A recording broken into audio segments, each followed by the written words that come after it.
Hello dear student, कैसे हैं?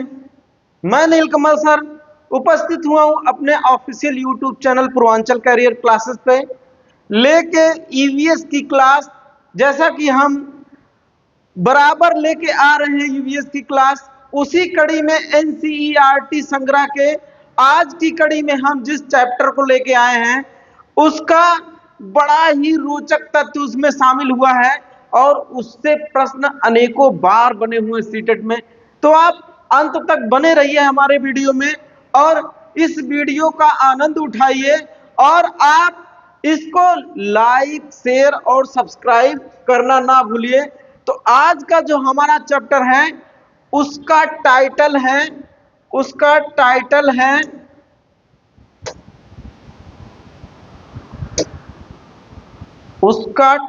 है पानी का प्रयोग या पानी के प्रयोग। क्या है इसका टाइटल? पानी के प्रयोग।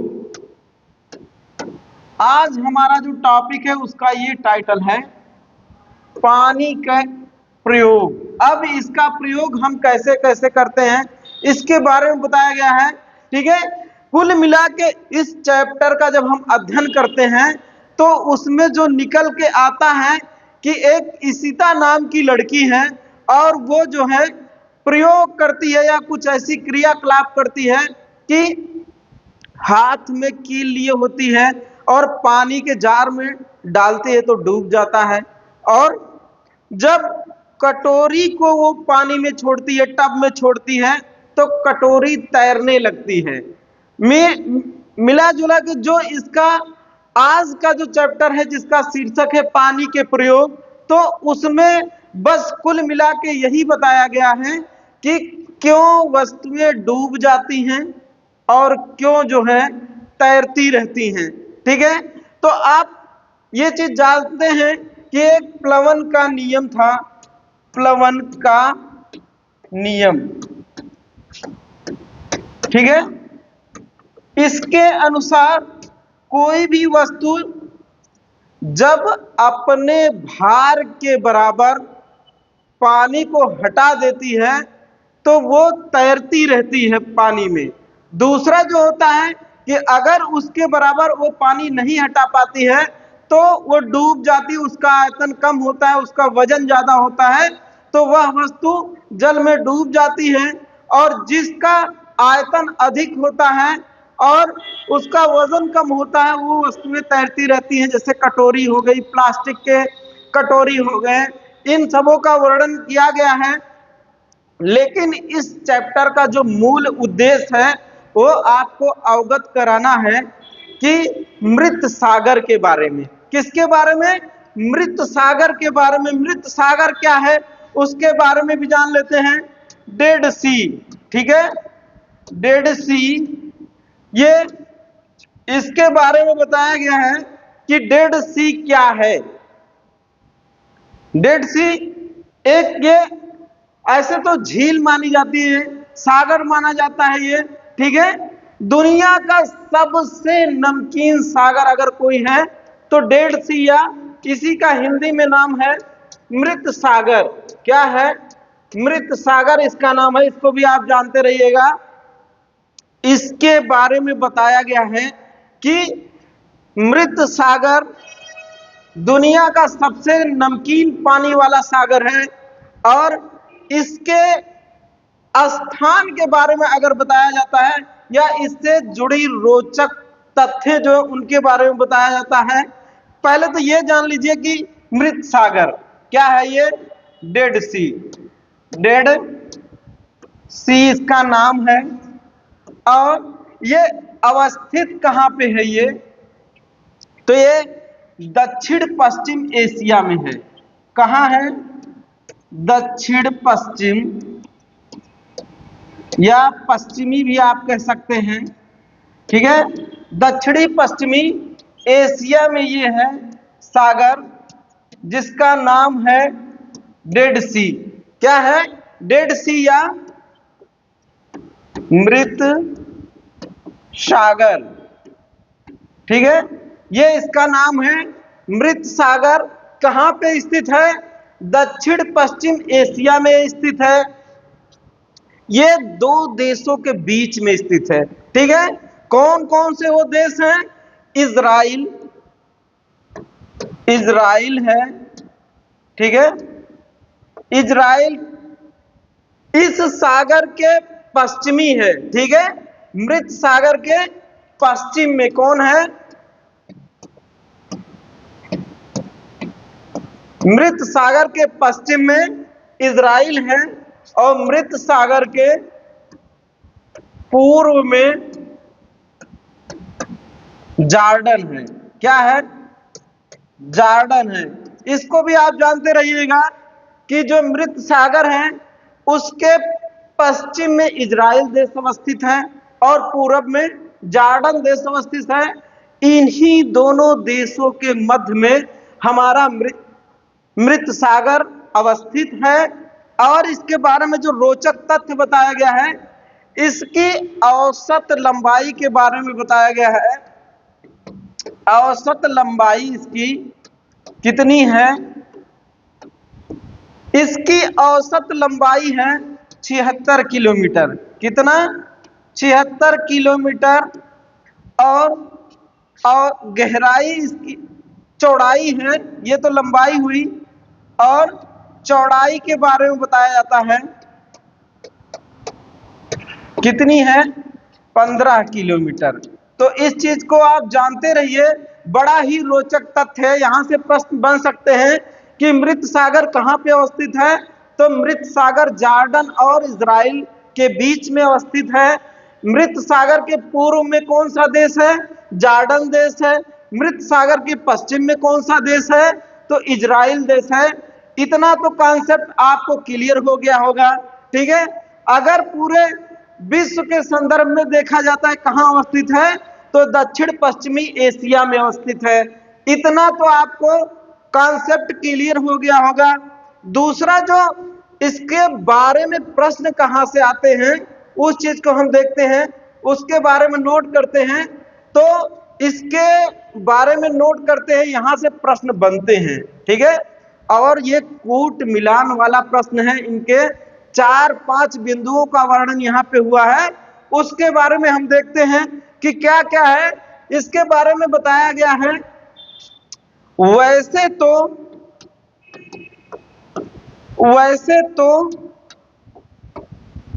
सभी सागरों के पानी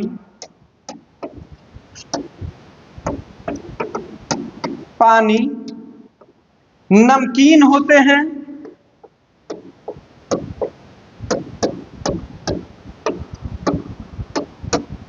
नमकीन होते हैं, लेकिन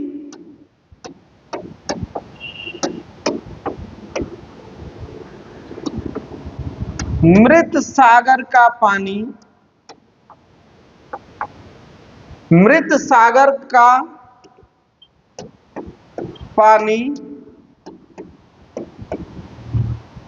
सर्वाधिक नमकीन होता है। सर्वाधिक नमकीन होता है। ठीक है, क्या बोल रहा है? ये कह रहा है कि सर्वाधिक, पूरे विश्व में सबसे अधिक नमक अगर किसी भी सागर में पाया जाता है तो वो डेड सी या मृत सागर है। इसमें बता रहा है कि वैसे तो सभी सागरों के पानी नमकीन होते हैं, लेकिन मृत सागर का पानी सर्वाधिक नमकीन होता है। यानी कि पूरे दुनिया में सबसे नमकीन पानी किसका है? मृत सागर का है। दूसरा पॉइंट इसमें बताया गया है कि मृत सागर के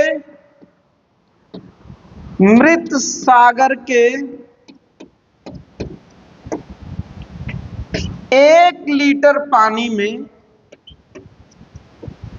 1 लीटर पानी में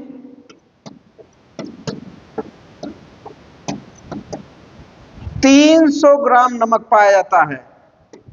300 ग्राम नमक पाया जाता है।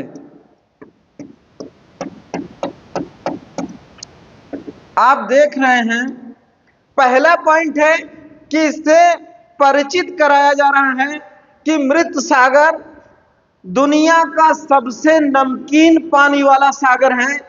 दूसरी पॉइंट यहां पे बताई गई है कि इसके 1 लीटर पानी में 300 ग्राम नमक पाया जाता है, इसको भी आप ध्यान रखिएगा। और तीसरी पॉइंट इसमें बताया गया है कि यह बहुत कड़वा होता है, यह बहुत कड़वा होता है, यह बहुत कड़वा होता है,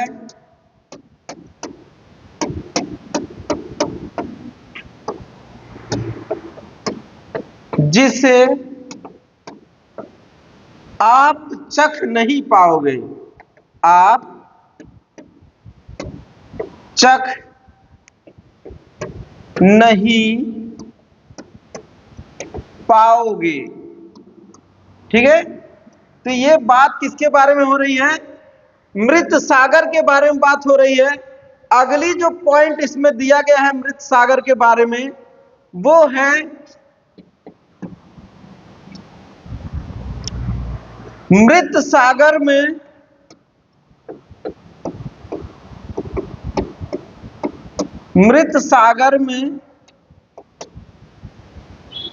तैरना, मृत सागर में तैरना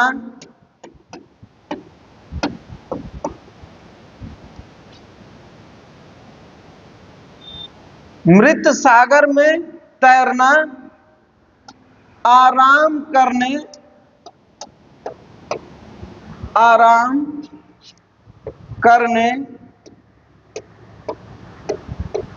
जैसा होता है। ठीक है, तो ये मृत सागर के बारे में इतने तथ्यों को आप याद रखिएगा। पहले पे आते हैं, तो पहले तथ्य का वर्णन यहां से शुरू हुआ है। ठीक है, कि वैसे तो सभी सागरों के पानी नमकीन होते हैं, लेकिन मृत सागर का पानी दुनिया का सर्वाधिक नमकीन पानी है। ये आपकी पहली पॉइंट है, इसे आप 1 नंबर दे सकते हैं।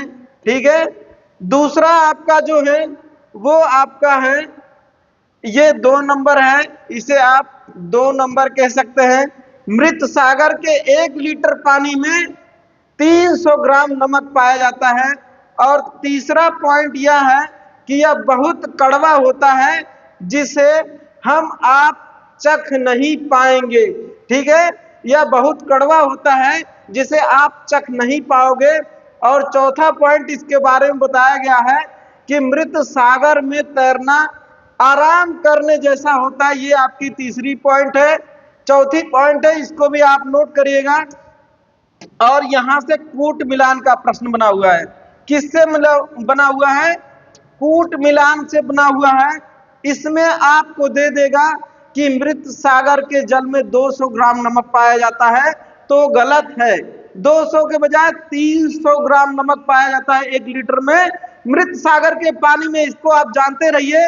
और ये आपका वेरी इंपॉर्टेंट टॉपिक है, यहां से आपके प्रश्न बनते हैं। और आइए हम आपको इसका चित्र दिखाते हैं कि कैसा है मृत सागर का चित्र। तो आप अंत तक बने रहिए हमारे official YouTube channel Purvanchal career classes पे। और आज जो हम मृत सागर के बारे में बता रहे हैं, तो ये देखिए मृत सागर का चित्र दिखाया हुआ है। मृत सागर में कहा जाता है कि जो मृत सागर है, ये दुनिया का सर्वाधिक नमकीन पानी वाला सागर है।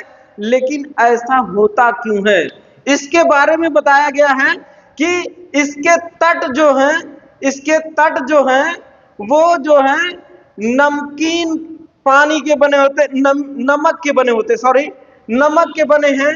इस वजह से इसका जो रंग है वो सफेद तो है ही है, लेकिन इसका पानी दुनिया का सर्वाधिक नमकीन पानी है, यहां पे दिखाया गया है। ये मृत सागर का चित्र है, ये नमक है, ये पूरा नमक दिखाया गया है। और इसका जो तट होता है, यानी कि सागर का, ये मृत सागर का जो तट चारों तरफ से है, वो सेंधा नमक से बना हुआ है। किससे बना हुआ है? सेंधा नमक से। ठीक है, सेंधा नमक से बना हुआ है इसका तट। अब क्या हुआ, नमक से इसका तट जब बना हुआ है तो जब पानी तटों को छूता है तो वही नमक घुल करके पानी में मिल जाता है। ठीक है, तो आप उम्मीद करते हैं कि समझ गए होंगे। इसके बारे में जब बताया गया है कि दुनिया का सबसे नमकीन पानी वाला सागर कौन है? डेड सी है। कौन है? डेड सी या मृत सागर, मृत सागर। इसके बारे में अभी अभी हमने चर्चा किया है। दूसरी पॉइंट इसमें बताया गया है कि इसके 1 लीटर पानी में 300 ग्राम क्या पाया जाता है? नमक पाया जाता है। आप देख रहे हैं ना। तीसरी पॉइंट के बारे में इसके बताया गया है कि इसमें तैरना, ठीक है, इसमें कोई भी जीव और कोई भी व्यक्ति अगर तैरेगा तो डूब नहीं सकता। क्यों? क्योंकि इसके पानी का घनत्व कितना होता है? पानी का घनत्व अधिक है। क्या है? अधिक होने के कारण इसमें कोई व्यक्ति डूबता नहीं है। पानी का घनत्व अधिक होने के कारण कोई व्यक्ति डूबता नहीं है। इस चीज को आप जानते रहिए, प्रश्न आया हुआ है। ठीक है, डूबता नहीं। ठीक है, आप देखें कि मृत सागर के जल का जो घनत्व होता है वो नमक के होने की वजह से बहुत अधिक होता है, और कोई भी व्यक्ति इसमें जब नहाने जाता है तो वो क्या करता है? डूबता नहीं है। ठीक है, क्यों नहीं डूबता है? देखो यहाँ पे चित्र द्वारा दिखाया गया है कि एक व्यक्ति यहाँ पे बुक पढ़ रहा है उस सागर के अंदर। ठीक है, इस सागर का पानी का घनत्व अधिक होने के कारण यह व्यक्ति इसमें स्नान करने के लिए गया है, और जो है ये डूब नहीं रहा है बल्कि तैर रहा है। होता क्या है कि जो मृत सागर का पानी है उसमें नमक होने की वजह से जब इसमें व्यक्ति तैरने के लिए जाता है तो ऊपर की तरफ एक फोर्स लगाता है, एक बल लगाता है। इसकी वजह से कोई भी जीव या कोई भी व्यक्ति इसमें डूबता नहीं है। ठीक है, और दूसरी चीज, एक चीज और इसके बारे में बताया गया है कि मृत सागर नाम इसका क्यों पड़ा?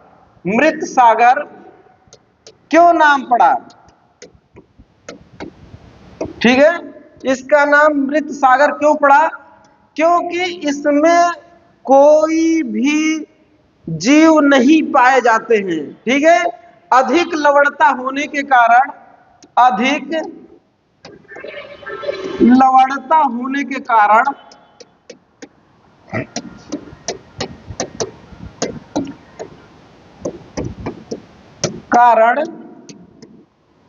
कोई भी जीव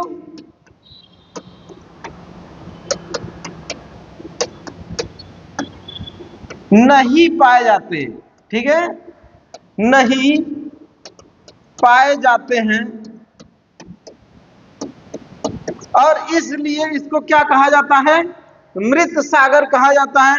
तो स्वाभाविक है जहां नमक अधिक होगा पानी में वहां ना मछली आएंगे, ना छोटे जलीय जीव आएंगे, कोई प्राणी जीवित बचेगा ही नहीं नमक की वजह से।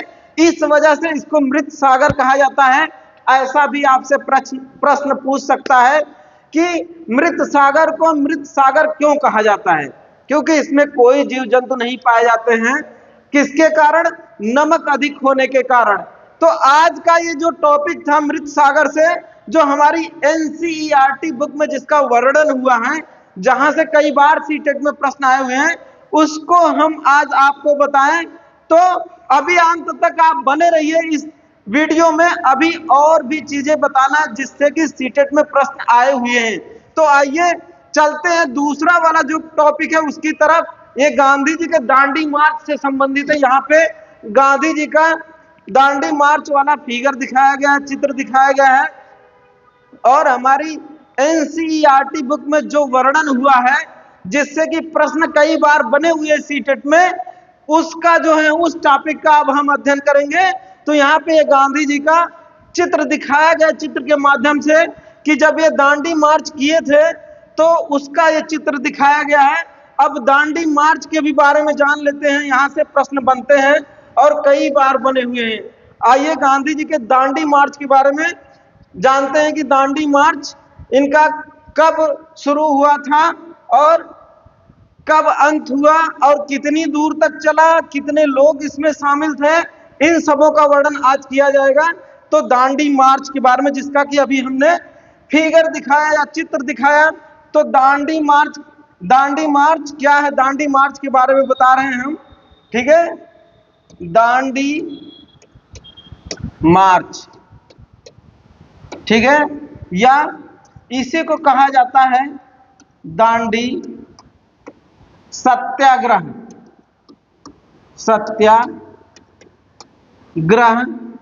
या और इसे किस नाम से जाना जाता है, नमक मार्च, नमक मार्च या नमक सत्याग्रह, नमक सत्याग्रह, ठीक है। इसका वर्णन हुआ है हमारे एनसीईआरटी बुक में, यहां से प्रश्न बने हुए हैं। तो दांडी मार्च या दांडी सत्याग्रह, नमक मार्च या नमक सत्याग्रह कब शुरू हुआ, कहां से शुरू हुआ, कितने दिन तक चला, कितने लोग शामिल थे और क्यों शुरू हुआ, इतना चीजों का इसमें वर्णन हुआ है। तो ये आपका शुरू होता है दांडी मार्च कब, 12 मार्च 1930 ईस्वी को, ठीक है। कब शुरू होता है, 12 मार्च 1930 ईस्वी को दांडी मार्च शुरू होता है। कहां से शुरू होता है, तो ये शुरू होता है आपका अहमदाबाद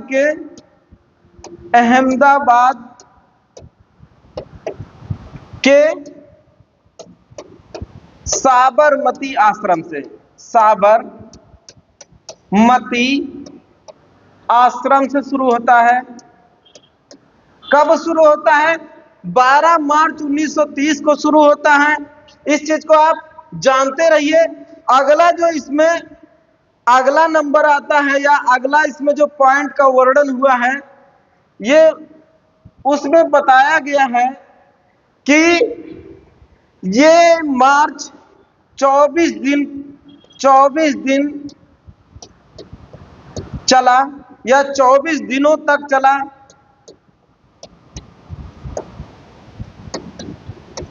ठीक है। और 24 दिन में कुल मिला के 390 किलोमीटर की दूरी तय की गई, ठीक है। 390 किलोमीटर की, कहीं कहीं 385 है, लेकिन इसमें जो जिक्र हुआ है 390 किलोमीटर के दिया हुआ है। और कुल सदस्यों की संख्या या कुल अनुयायियों की संख्या, कुल अनुयायियों की संख्या,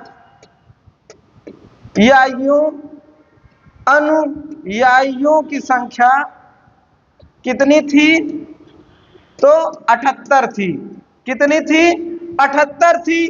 और कब यह समाप्त हुआ उसके बारे में भी बताया गया है कि इसका अंत कब हुआ, किस तिथि को इसका अंत हुआ है, उसके बारे में बताया गया है कि इस मार्च का, इस सत्याग्रह का अंत कब हुआ। तो इसका अंत हुआ 6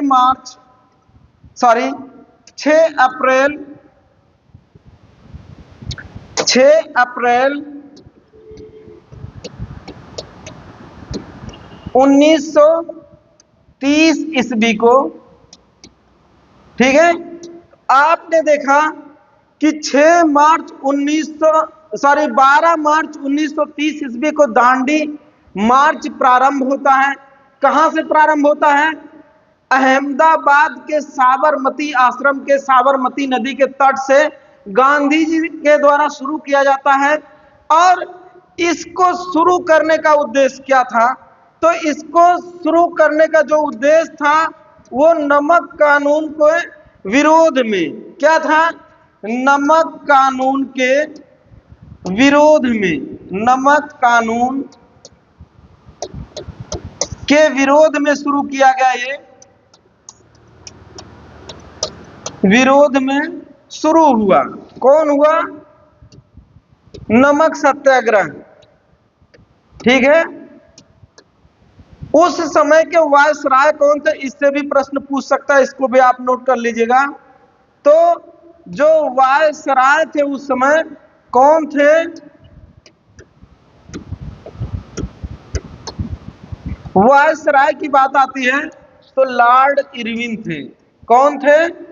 लॉर्ड इरविन थे। इनका नाम है लॉर्ड इरविन। इनको भी आप जानते हैं, गांधी जी का समझौता भी इनसे हुआ था लॉर्ड इरविन के साथ। इनका नाम था लॉर्ड इरविन। ठीक है, इसको भी आप जानते रहिए। तो गांधी जी का जो दांडी यात्रा थी उससे संबंधित जितने भी तथ्यों को बताया गया है उतने तथ्यों को हमने बताया, और एक बार पुनः इसको हम रिपीट करते हैं। यहां से प्रश्न कई बार बने हुए हैं, इसको आप बड़े ही ईमानदारी से और बड़े ही तत्परता के साथ आप इसको याद करिए। यहां से अनेक बार प्रश्न बने हुए हैं और यहां से प्रश्न बन भी सकते हैं। सर्वप्रथम ये शुरू कब हुआ इसके बारे में जान लेते हैं। 12 मार्च 1930 ईस्वी को शुरू हुआ। कहां से शुरू हुआ? ये शुरू हुआ आपका अहमदाबाद के साबरमती आश्रम से। साबरमती नदी के तट से शुरू हुआ था। और जो है दूसरा इसमें है कि ये 24 दिनों तक चला और 390 किलोमीटर की दूरी तय की गई गांधी जी के द्वारा, उनके अनुयायियों के द्वारा। इनके अनुयायियों की संख्या 78 बताई गई और 6 अप्रैल 1930 ईस्वी को ये जो हमारा इनका गांधी जी का दांडी मार्च था वो समाप्त हुआ। नमक कानून के विरोध में शुरू किया गया था और उस समय के जो वायसराय थे लॉर्ड इरविन थे। कौन थे? लॉर्ड इरविन थे। और इसको शुरू करने की जरूरत क्यों पड़ी? तो जब भारत गुलाम था, अंग्रेजों का गुलाम था, औपनिवेशिक काल से ही अंग्रेज ये चाहते थे कि हमारे देश में नमक का उत्पादन ना हो, किसी तरह से उसको रोका जाए, जिससे कि ब्रिटेन से आया हुआ नमक ये जो है हमारे यहाँ बेचकर अच्छा मुनाफा कमा ले। तो गांधी जी ने इस पे बड़ा ही दुख व्यक्त किए और बड़ा ही चिंता व्यक्त किए। उन्होंने ये प्रण किया कि हम इस कानून को तोड़ के रहेंगे और उन्होंने 6 अप्रैल 1930 को दांडी पहुंचकर समुद्र के पानी से नमक बनाया और इस कानून को तोड़ा। और आप एक चीज और जान लीजिए कि नमक की खेती होती है। ठीक है, नमक की खेती होती है। नमक की खेती कैसे की जाती है उसके बारे में जान लीजिए। जो समुद्र का पानी होता है उसे खेतों में इकट्ठा कर लिया जाता है। क्या कर लिया जाता है? खेतों में इकट्ठा कर लिया जाता है और वो पानी नमकीन होता है। और जब सूर्य की किरण उस पे लगती है तो वो वाष्पित होकर पानी उड़ जाता है और शेष रूप में सिर्फ नमक बचा रहता है। उसको इकट्ठा कर लिया जाता है और वहीं से जो है हम नमक लाते हैं। उसी को कंपनियां जो है प्योरीफायर करके पैकेट में लॉन्च करती हैं और हम लोग उसको खाते हैं। ठीक है। और नमक की कमी से कौन सा रोग होता है इसके बारे में जान लीजिए। घेंघा रोग होता है, घेंघा रोग। ठीक है, ये किसकी कमी से होता है? आयोडीन की कमी से होता है। और आयोडीन किसमें पाया जाता है? नमक में पाया जाता है। इसको भी याद करिएगा, इसको भी आप जानते रहिएगा। तो आपको कैसा लगा आज का वीडियो कमेंट करके जरूर बताइएगा। मिलते हैं अगले एपिसोड में, तब तक के लिए नमस्कार।